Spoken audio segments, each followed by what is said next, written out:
아버지의 영정사진 앞에서 나는 그저 멍하니 타오르는 향을 바라보고 있었다. 수천 명의 조문객이 오가며 내뱉는 위로의 말들은 마치 먼 나라 이야기처럼 귓가를 맴돌 뿐이었다.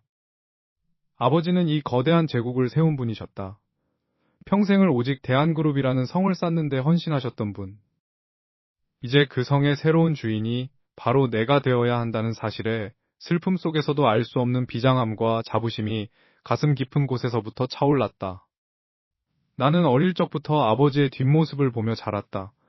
그분이 흘린 땀방울이 곧 내가 살아가는 방식이었고 그분의 경영 철학이 곧 나의 신념이었다.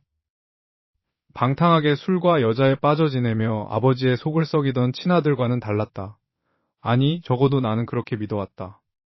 아버지는 늘 나를 신뢰하셨고 마지막 유언장에도 그룹의 경영권은 혈연이 아닌 능력을 증명한 사람에게 맡기겠다고 공표하셨다. 나는 그 증명이 바로 나라고 확신했다. 장례식장의 공기는 무겁고 차가웠다. 검은 상복을 입은 사람들 사이로 평소 아버지의 곁을 지키던 최 변호사가 다가왔다. 그는 굳게 담은 입술과 떨리는 눈빛으로 나를 바라보고 있었다. 평소에 그 냉철하던 모습은 온데간데 없었다. 이사장님, 지금 당장 보셔야 할 것이 있습니다. 그는 주위의 시선을 의식한 듯 내 옷깃을 조심스럽게 잡아 끌었다. 구석진 조문실로 들어가자 그는 품 안에서 낡은 서류 봉투 하나를 꺼냈다. 봉투에는 친애하는 내 아들에게라는 낯익은 아버지의 필체가 선명하게 적혀 있었다. 그것은 평소 서류를 건네봤던 때와는 차원이 다른 묵직함을 지니고 있었다. 이게 뭡니까, 변호사님? 왜 장례식 중에 이런 걸... 내 질문에 최 변호사는 대답 대신 고개를 숙였다. 그의 손끝이 미세하게 떨리고 있었다. 나는 의아함을 뒤로하고 봉투를 열었다. 봉투 안에는 아버지의 서명과 그룹의 직인이 찍힌 공증 서류들과 함께 한 장의 낡은 편지가 들어있었다. 나는 심호흡을 하며 천천히 종이를 펼쳤다. 아버지의 그 정갈한 글씨체가 눈에 들어왔다. 경영 승계에 대한 조언이겠거니 마지막 당부의 말씀이겠거니 생각하며 내용을 읽어 내려갔다. 하지만 문장을 읽어 내려갈수록 내 심장은 비정상적으로 요동치기 시작했다. 손에 쥐어진 종이가 땀으로 젖어 들어갔다. 그곳에는 경영권에 관한 이야기도 그룹의 미래에 관한 지침도 없었다. 오직 잔인할 정도로 간결한 단 한 문장만이 나의 세상을 산산조각내고 있었다. 나의 사랑하는 아들아. 하지만 진실은 외면할 수 없구나. 사실을 말하마. 너는 내 친자식이 아니다. 너는 나의 핏줄이 아니야. 순간 세상이 멈춘 듯했다. 귓가에서 울리던 조문객들의 웅성거림도 창밖으로 떨어지는 빗소리도 모두 사라졌다.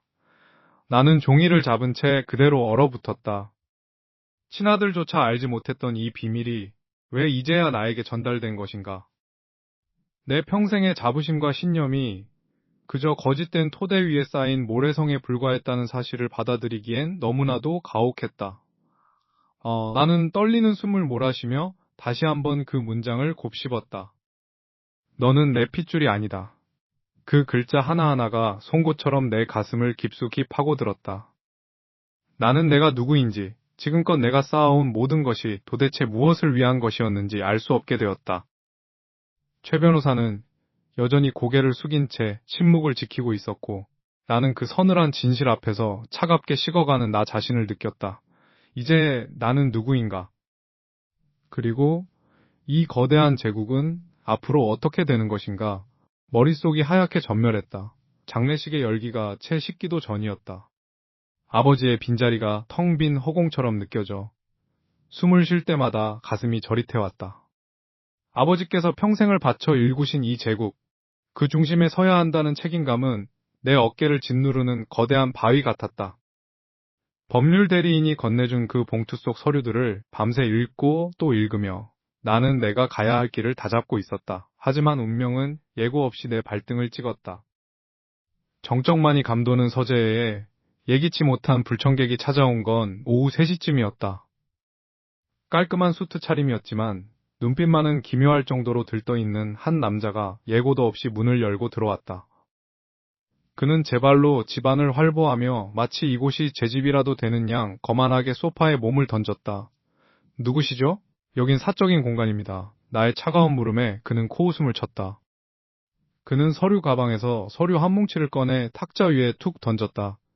친자 확인 결과지였다. 그곳엔 아버지의 DNA와 일치하는 기록이 선명하게 적혀 있었다. 그는 자신이 아버지의 숨겨진 친아들이라 주장했다. 황당함에 말문이 막혔다. 아버지께서 그런 비밀을 품고 계셨을 리가 없었다. 하지만 서류는 너무나도 정교했고 그의 표정에는 그 어떤 거짓도 느껴지지 않는 확신이 서려 있었다. 내가 이 그룹의 유일한 적통이자 법적 후계자야. 당신은 그저 대역에 불과했지. 그의 비아냥거리는 말투가 내 심장을 파고들었다. 충격이 채 가시기도 전 회사로부터 긴급 이사회 소집 통보가 날아들었다. 평소라면 내가 당연히 참석해야 할 자리였지만 통보 명단 어디에도 내 이름은 없었다. 나를 완전히 배제한 채 그룹의 운명을 결정짓는 긴급 회의가 열린다는 소식은 청천벽력 같았다. 내가 아버지의 유지를 이어받아 회사를 지키려던 그 모든 노력이 한순간에 물거품이 될 위기였다. 나는 분노를 억누르며 몰래 본사로 향했다. 회의실 근처는 긴장감이 팽팽했다. 이사회 회의실 앞, 굳게 닫힌 문 너머로 낮게 깔린 웃음소리가 새어나왔다. 나는 숨을 죽인 채 벽에 기대어 귀를 기울였다. 그 안에는 아까 그 불청객이 앉아 있었다. 그는 그룹의 권력을 쥐고 흔드는 노회한 이사들 앞에서 마치 왕이라도 된 듯 거들먹거리고 있었다. 이 회사는 이제 내 손안에 있어. 지루한 경영 같은 건 신경 쓰지 마. 어차피 이 알짜배기 자산들은 죄다 처분할 생각이니까. 그의 목소리는 너무나 가벼웠다. 아버지의 평생이 담긴 수많은 직원의 삶이 연결된 이 거대한 조직을 그저 돈 몇 푼으로 바꾸려는 그의 추악한 계획이 낱낱이 드러났다. 공장 부지는 매각하고 핵심 기술은 해외 자본에 넘기면 그만이지. 회사가 무너지든 말든 우리 주머니만 채우면 되는 거 아냐? 그는 이사들과 잔을 부딪히며 호탕하게 웃어젖혔다. 그 웃음소리가 복도 끝까지 울려 퍼졌다. 내 눈앞이 캄캄해졌다. 아버지가 지키고자 했던 가치, 내가 목숨 걸고 지켜내려 했던 그 모든 것이 이 방탕한 사내의 손에 의해 무참히 짓밟히고 있었다. 문틈 사이로 보이는 그의 모습은 기괴할 정도로 일그러져 보였다. 나는 떨리는 손으로 주먹을 꽉 쥐었다. 도대체 어디서부터 잘못된 것인가?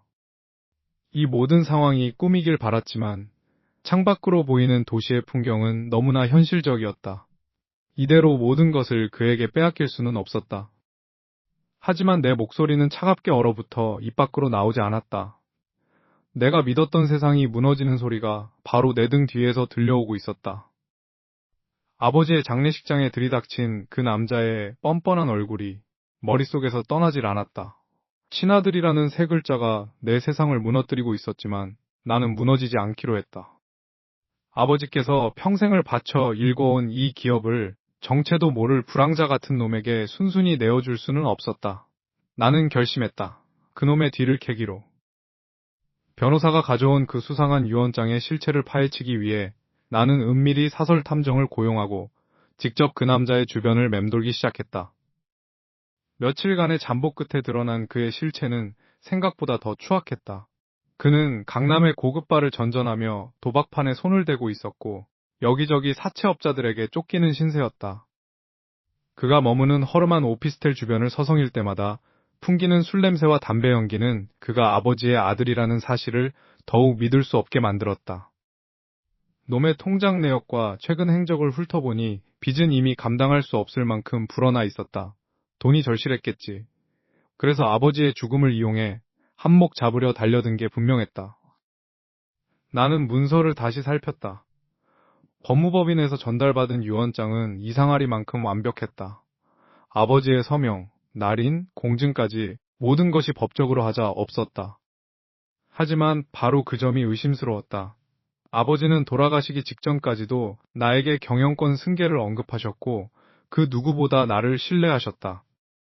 그런데 갑자기 그것도 아버지께서 돌아가신 직후에 이런 문서가 튀어나온다는 건 앞뒤가 맞지 않았다. 분명히 누군가 개입했다. 아버지가 돌아가신 그 찰나의 순간 그 틈을 타 누군가가 유언장을 조작했거나 혹은 그 남자가 사주한 변호사가 가짜 문서를 만들어낸 것이리라. 대표님, 잠시 시간 괜찮으십니까?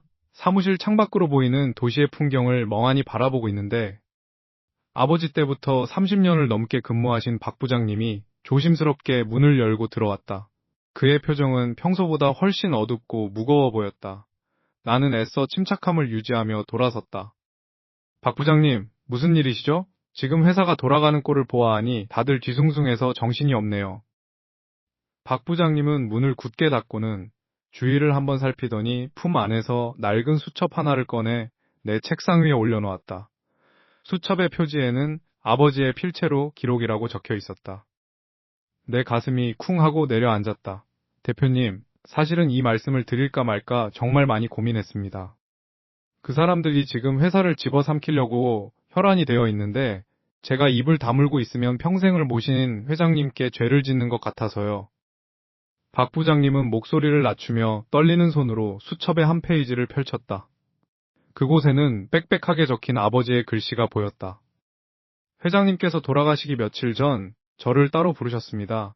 그리고 법무법인과는 다른 전혀 별개의 서류를 저에게 맡기셨지요. 회장님께서는 이미 알고 계셨던 것 같습니다. 당신의 자리를 노리는 검은 그림자가 있다는 것을요. 그래서 그 직전에 상속과 관련된 모든 권한을 다시 제3의 인물에게 위임하는 법적 절차를 밟으셨습니다. 나는 숨을 멈췄다. 이게 대체 무슨 말인가? 그러니까 지금 그놈이 들고 온 유언장은 전부 다 가짜라는 말씀인가요? 내 질문에 박 부장님은 고개를 저으며 더욱 충격적인 말을 덧붙였다. 아니요, 가짜가 아닙니다. 그건 회장님께서 직접 쓰신 게 맞을 겁니다.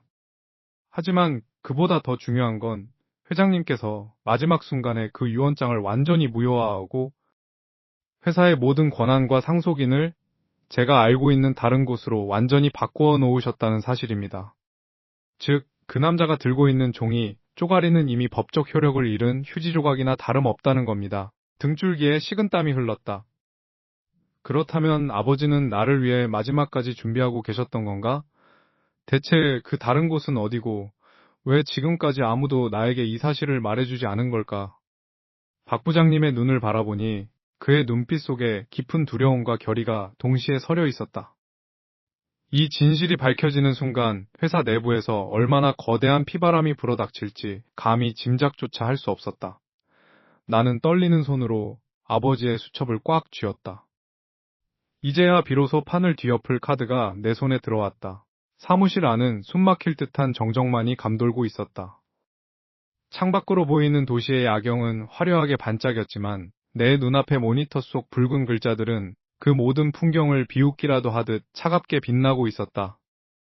나는 아버지의 집무실 한 구석, 일반인들은 결코 접근할 수 없는 내부망 접속 단말기 앞에 앉아 있었다. 손끝이 미세하게 떨렸다. 혹시라도 누군가 이 구역의 보안 시스템을 확인하면 바로 덜미가 잡힐지도 모른다는 공포가 뇌리를 스쳤지만 지금 나를 움직이게 하는 건 책임감이라는 거창한 이름보다 더 본질적인 아버지의 유산을 지켜야 한다는 처절한 사명감이었다. 마우스를 클릭하는 손에 힘이 들어갔다. 기업의 자금 흐름을 추적하는 건 마치 거대한 미로를 헤매는 것과 같았다. 나는 며칠 밤을 새워가며 아버지의 흔적을 쫓았다. 그 가짜 아들이 나타난 이후 회사의 자산은 썰물처럼 빠져나가고 있었다. 겉으로는 합법적인 사업 투자처럼 보였지만 깊숙한 곳을 들여다보니 썩은 악취가 진동했다. 도대체 어디로 새고 있는 거지? 화면 속에 암호화된 폴더 하나가 내 시선을 잡아 끌었다. 수십 번의 시도 끝에 아버지의 옛날 보안 코드를 입력하자 잠겨있던 자금 이동 내역이 거짓말처럼 펼쳐졌다. 상속세 정산 항목이라는 명목하에 거액의 자금이 매주 다른 계좌로 흘러들어가고 있었다. 그 금액은 단순히 방탕한 생활을 즐기는 수준이 아니었다.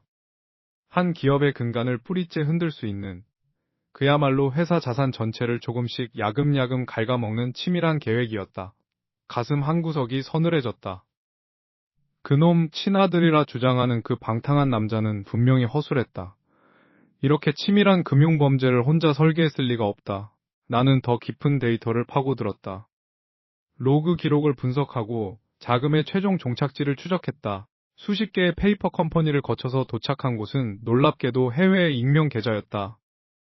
그리고 그 거대한 자금 흐름을 승인한 최종 승인자의 이름을 확인한 순간 나는 온몸의 피가 거꾸로 솟는 듯한 충격을 받았다. 숨이 턱 막혔다. 설마 하는 마음으로 다시 한번 확인해 보았지만 결과는 똑같았다.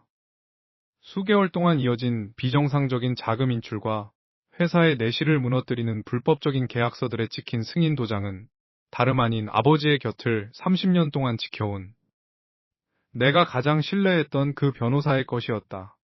그는 아버지의 장례식 날 내게 유언장을 건네며 눈물을 흘리던 사람이었다.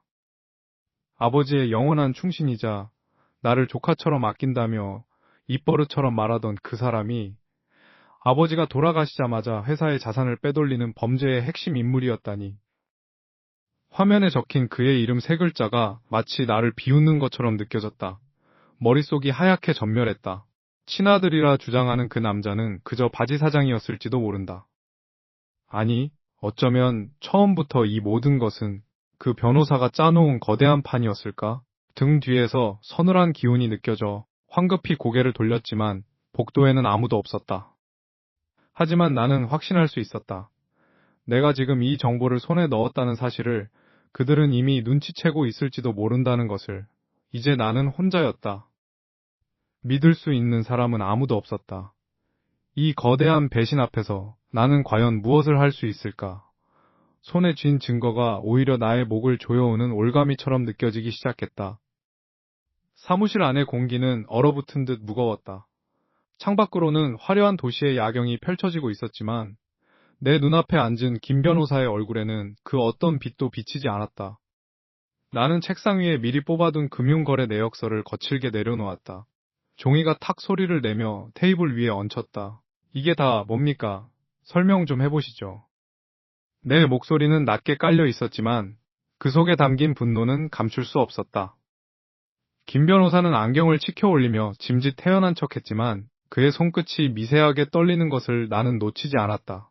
그는 서류를 훑어보더니 이내 씁쓸한 미소를 지었다. 이게 무엇을 의미하는지 잘 모르겠습니다만 사장님, 저는 그저 고인이 남기신 의무를 충실히 이행했을 뿐입니다. 충실히 이행했다고요? 아버지의 회사에서 승인도 없이 수십억 원이 빠져나갔습니다. 그것도 상속 재반 비용이라는 모호한 명목으로요. 그 돈이 지금 어디로 흘러갔는지 제가 모를 줄 아셨습니까? 나는 의자 뒤로 몸을 깊숙이 기대며 그를 쏘아보았다. 아버지가 평생을 바쳐 일궈온 이 기업이 피 한 방울 섞이지 않았을지도 모르는 저 방탕한 가짜 아들의 손에 쥐어져 갈기갈기 찢겨나가는 꼴을 더는 지켜볼 수 없었다. 심장이 터질 듯이 뛰었다. 내 책임감은 단순히 아버지가 남긴 유산을 지키는 것을 넘어 이제는 이 비열한 사기극의 마침표를 찍어야 한다는 사명감으로 바뀌어 있었다. 변호사님, 솔직해집시다. 이 유언장, 처음부터 아버지가 작성하신 게 아니죠? 돌아가시기 직전, 아니, 돌아가신 직후에 급하게 조작된 거 아닙니까? 그의 눈동자가 심하게 흔들렸다. 그는 헛기침을 하며 물잔을 들어 올렸다. 물을 마시는 그의 목을대가 크게 움직였다. 그 침묵이 곧 긍정이라는 사실을 나는 직감했다. 그는 여전히 뻔뻔하게 변명했다. 근거 없는 추측입니다. 저는 법률가로서 고인의 마지막 뜻을 받들었을 뿐입니다. 그분의 유언은 신성합니다. 당신이 지금 무슨 생각을 하든 법적으로 이 유언장을 뒤집을 방법은 없습니다. 법은 정의를 위해 존재합니다. 그 더러운 돈 냄새가 사무실까지 진동하는데 제가 손을 놓고 있을 줄 알았나요? 나는 그의 얼굴을 똑바로 응시하며 말을 이었다. 사무실 안의 정적은 숨막히도록 길었다. 벽에 걸린 시계 초침 소리만이 유일하게 내 심장 박동과 박자를 맞추고 있었다. 나는 그가 감추고 있는 어쩌면 나조차 알지 못하는 더 추악한 비밀을 파헤치기 위해 마지막 수를 던지려던 참이었다. 바로 그때였다. 묵직한 사무실 문이 거침없이 열렸다. 노크 소리조차 없는 무례한 등장이었다. 고개를 돌리자 그곳에는 며칠 전부터 나를 그림자처럼 따라다니며 회사의 기밀을 빼돌리고 아버지의 자리를 차지하고 앉아 비웃음을 흘리던 그 사내가 서 있었다. 그의 입가에는 오만함이 가득 담긴 승자의 미소가 서려 있었다. 그는 느릿한 걸음으로 방 안을 가로질러 오더니 내 앞에 의자를 빼고 앉아 다리를 꼬았다. 형님, 고생이 많으시네요. 아, 이제 형님이라고 부를 필요도 없겠구나. 그는 서류 더미를 흩뜨리며 나를 비릿하게 내려다보았다. 방금 이사회에서 결정이 났습니다. 당신은 오늘부로 회사와 관련된 모든 직위에서 해임되었습니다. 아니, 사실상 쫓겨난 거예요. 이 건물의 출입증도, 당신의 결제 권한도 이제 전부 제 겁니다. 그러니까 이 지루한 조사도 이제 끝내시죠. 짐 쌀 시간은 드릴 테니까 당장 여기서 나가주시겠어요? 변호사의 그 떨리는 눈빛을 마주했을 때 직감적으로 알 수 있었다. 그는 무언가를 감추고 있으며 그 배후에는 내가 상상조차 하지 못했던 거대한 그림자가 드리워져 있다는 것을. 나는 곧바로 사무실로 돌아와 문을 걸어 잠그고 아버지께서 생전에 사용하시던 보안 서버에 백업 하드 드라이브를 연결했다. 심장이 터질 듯이 뛰었다. 손끝이 미세하게 떨려왔지만 나는 침착하게 지난 수년간의 재무 기록과 비공개 합의서들을 하나하나 대조하기 시작했다. 화면을 가득 채운 숫자와 서명들은 단순한 수치가 아니었다. 그것은 거대한 배신의 기록이었다. 밤새워 문서를 파헤치던 중 나는 경악스러운 사실을 마주했다. 아버지를 가장 가까이서 보자 하며 내게는 마치 친삼촌처럼 다정하게 굴었던 큰아버지의 이름이 모든 자금 흐름의 종착역에 찍혀 있었다. 그는 단지 이 회사의 이사진 중 한 명이 아니었다. 내 친아들이라고 주장하며 나타난 그 방탕한 남자는 사실 큰아버지가 내세운 꼭두각시에 불과했다. 모든 것은 치밀하게 설계된 시나리오였다. 화면 속 문서들은 더 잔인한 진실을 속삭이고 있었다. 유전자 검사 결과지를 위조하기 위해 동원된 브로커와의 이메일 기록, 그리고 아버지의 유언장에 적힌 인장을 교묘하게 복제해낸 흔적들까지 증거는 명백했다. 큰아버지는 아버지가 돌아가시기 전부터 이 회사를 집어삼키기 위해 은밀하게 발톱을 세우고 있었던 것이다. 내가 그를 존경하고 믿고 의지했던 지난 세월이 뼈저리게 후회스러웠다. 어떻게 가족이라는 이름으로 이렇게까지 잔인할 수 있을까? 구역질이 올라올 만큼 혐오스러웠지만 나는 이를 악물고 결정적인 증거들을 클라우드와 개인 외장 하드에 복사하기 시작했다. 내일 있을 이사회에서 이 모든 것을 터뜨려 그들의 가면을 완전히 찢어버릴 생각이었다. 마지막 파일이 복사되고 있다는 상태바를 보며 나는 깊은 한숨을 내쉬었다. 이제야 아버지의 명예를 지키고 더러운 탐욕으로부터 회사를 구해낼 수 있다는 안도감이 들었다.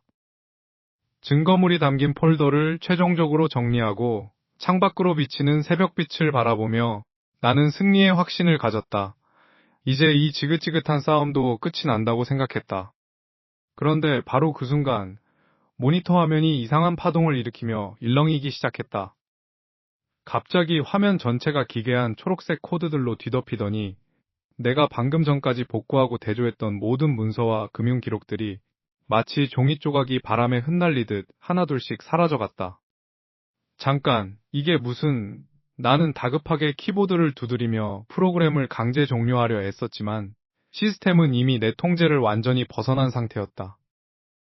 마우스 커서는 제멋대로 움직였고 본체에서 들려오던 웅웅거리는 냉각 팬 소음조차 멈췄다. 허망하게 비어버린 화면을 보며 나는 온몸의 피가 차갑게 식어가는 것을 느꼈다. 컴퓨터는 이제 검은 어둠만을 비추고 있었다. 마치 처음부터 아무런 증거도 존재하지 않았던 것처럼 모든 데이터가 완벽하게 증발해버렸다. 그와 동시에 사무실 밖 복도에서 서늘한 구두 소리가 정적을 깨고 천천히, 아주 천천히 내 방문 앞을 향해 다가오기 시작했다. 사무실 창밖으로 보이는 서울의 야경은 차갑게 빛나고 있었다. 그저 평온해 보이는 도시의 이면에서 내 인생을 송두리째 뒤흔들 잔인한 폭풍이 휘몰아치고 있었다. 내가 가장 믿고 의지했던 삼촌, 아버지가 돌아가신 후 내게 유일한 버팀목이라 생각했던 그 사람이 내 등을 겨냥해 칼을 꽂으리라고는 상상조차 하지 못했다. 책상 위에는 어제 확보한 증거들이 어지럽게 널려 있었다. 가짜 유언장, 조작된 유전자 검사 결과, 그리고 그 뒤에 숨겨진 삼촌과 친아들이라 주장하는 그 방탕한 남자의 검은 거래 내역들, 모든 것이 완벽했다. 이제 이 증거들만 세상에 공개하면 아버지의 유산을 지키고 나를 향한 모든 의심을 걷어낼 수 있을 거라 믿었다. 하지만 현실은 내 생각보다 훨씬 더 교활하고 비열했다. 오전 9시 회사 이사회실로 들어선 나는 팽팽하게 당겨진 활시위 같은 분위기를 느꼈다. 하지만 내가 자리에 앉기도 전에 삼촌이 먼저 입을 열었다. 그의 목소리는 침착했지만 그 속에 담긴 도끼는 뼈를 깎는 듯했다. 여러분, 지금 우리 회사가 처한 이 참담한 현실을 보십시오. 그동안 선대 회장님의 아들이라 믿어왔던 이 아이가 사실은 눈앞에 돈에 멀어 자신의 친동생을 사기로 몰아넣고 회사를 집어삼키려 하고 있습니다. 삼촌의 말에 회의실은 순식간에 아수라장이 되었다. 이사들은 경멸 어린 눈빛으로 나를 바라보았고 회의실 밖에서는 이미 대기하고 있던 기자들의 카메라 플래시가 터지는 소리가 들려왔다. 삼촌은 내 책상 위에 있던 서류들을 집어들어 바닥에 내던졌다. 이게 바로 그가 꾸민 짓입니다. 돌아가신 형님의 유산을 가로채기 위해 서류를 위조하고 혈육의 적마저 부정하며 여론을 조작했단 말입니다. 우리 그룹의 명예를 이토록 더럽히는 사람에게 더 이상 경영권을 맡길 수 없습니다. 친아들이라 자처하는 그 남자는 옆에서 가짜 눈물을 훔치며 연기를 이어갔다. 언론은 이미 탐욕에 눈먼 배신자, 아버지의 유산을 더럽힌 파렴치한 인간이라는 자극적인 헤드라인을 쏟아내고 있었다. 내가 삼촌의 비리를 파헤치기 위해 고군분투했던 모든 시간은 한순간에 그들의 입맛에 맞는 시나리오로 재구성되어 나를 올가매는 밧줄이 되었다. 심장이 터질 것 같았다. 억울함에 목이 메어 아무 말도 할 수 없었다. 내 진심을, 아버지를 향한 나의 사랑과 책임을 그 누구도 믿어주지 않는다는 사실이 뼛속까지 사무쳤다. 내가 삼촌의 실체를 밝히기 위해 모아둔 자료들은 이제 도리어 내가 회사 자금을 횡령하고 유언장을 위조했다는 결정적인 증거로 둔갑해 있었다. 회사의 정문은 닫혔고 나를 향한 동료들의 비난 섞인 시선이 화살처럼 쏟아졌다. 정당함이 비열함 앞에 힘없이 무릎 꿇는 순간이었다. 나는 비틀거리며 사무실로 돌아와 홀로 앉아 있었다. 세상이 무너져 내리는 듯한 정적 속에서 나는 도대체 무엇을 위해 싸워왔던 것인지 스스로에게 물었다. 아버지의 유산을 지키는 것, 그게 정말 내 인생에서 가장 중요한 목표였던 걸까? 그때였다. 닫혀있던 사무실 문이 거칠게 열리며 서너 명의 남자들이 들이닥쳤다. 그들의 가슴에는 경찰이라는 마크가 선명하게 박혀 있었다.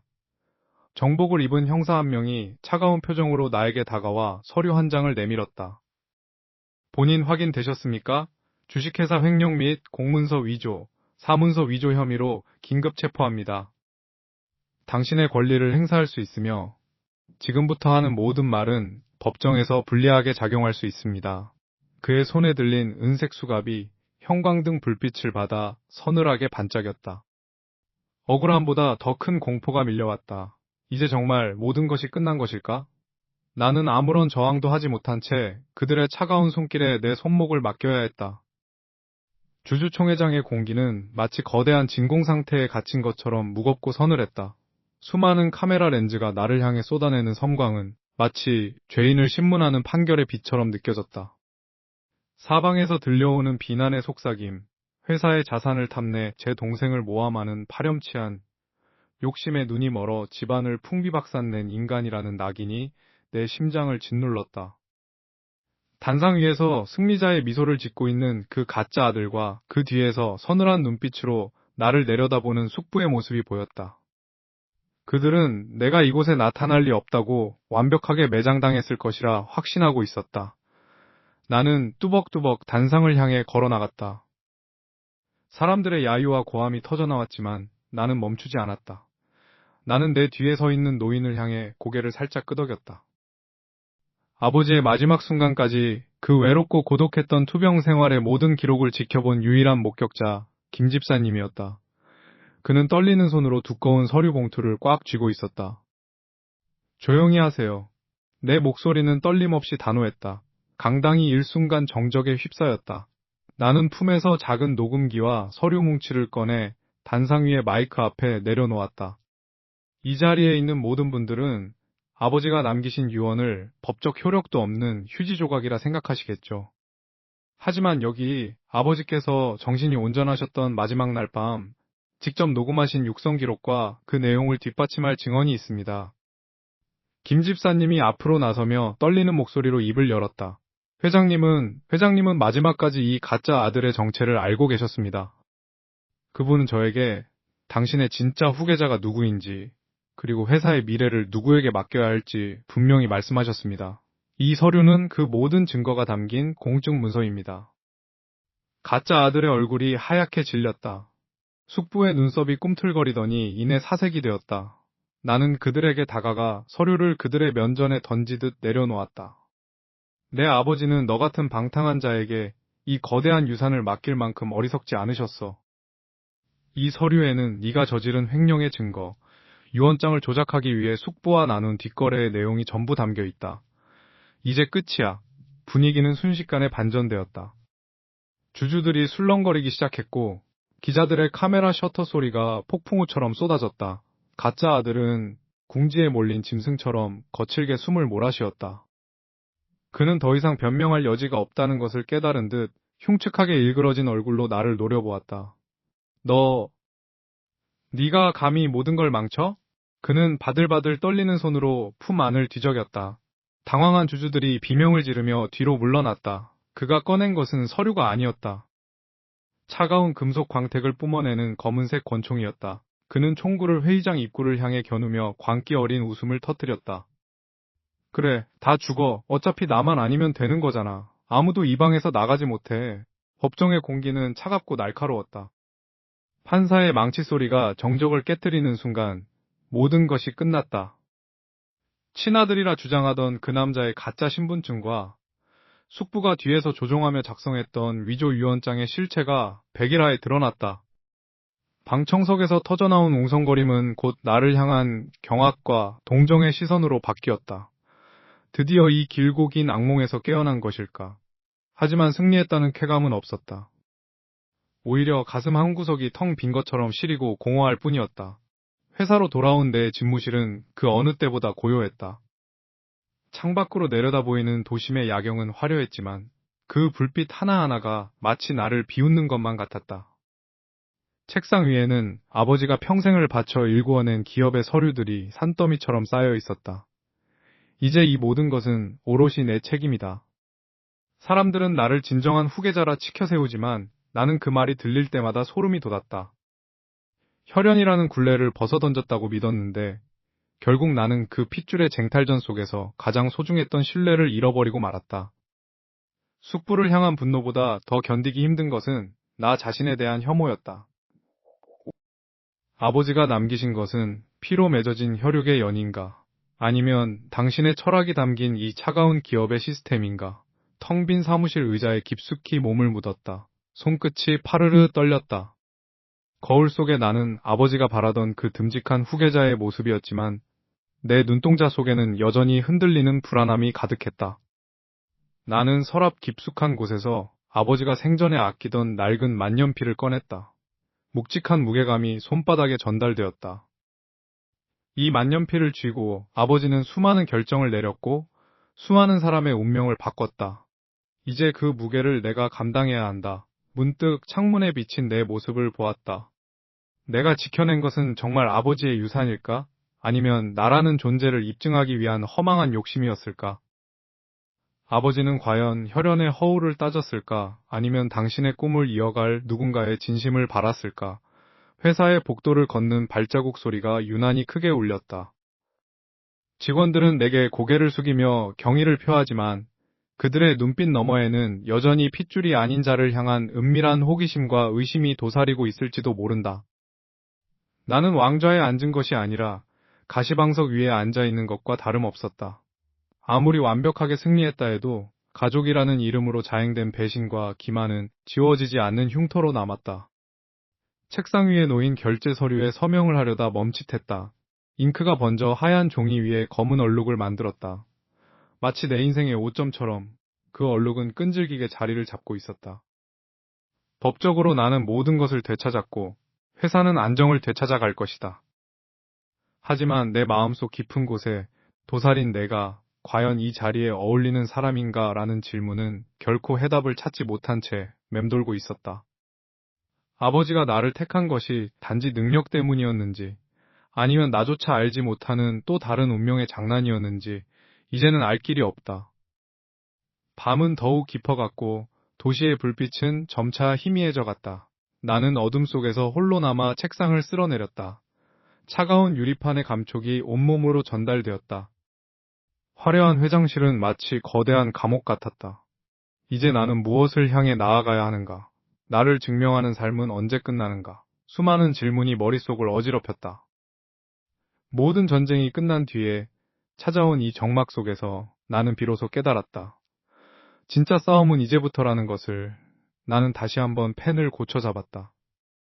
수많은 이들의 시선이 나를 향하고 있다. 그들은 내가 아버지의 뒤를 이어 완벽한 후계자로 군림하기를 바란다. 그러나 내 마음은 여전히 차가운 진실 앞에서 방황하고 있었다. 혈연이라는 굴레를 끊어낸 자리에 남은 것은 결국 나라는 인간의 본질뿐이다. 이제 모든 결정은 나의 몫이다. 하지만 여전히 나를 괴롭히는 이 모순된 감정들은 어떻게 해야 할까? 거울을 다시 한번 쳐다보았다. 그곳에는 권력을 쥐었으나 안식을 잃은 한 남자가 서 있었다. 나는 과연 승리자인가? 아니면 또 다른 파멸의 시작점인가? 결국 나는 스스로에게 묻고 또 묻는다. 권력의 정점에 서 있는 지금, 나는 진정으로 아버지가 남긴 유산의 정당한 계승자인가? 아니면 탐욕스러운 가족사의 비극 속에서 그저 대체된 하나의 부속품에 불과한 것인가?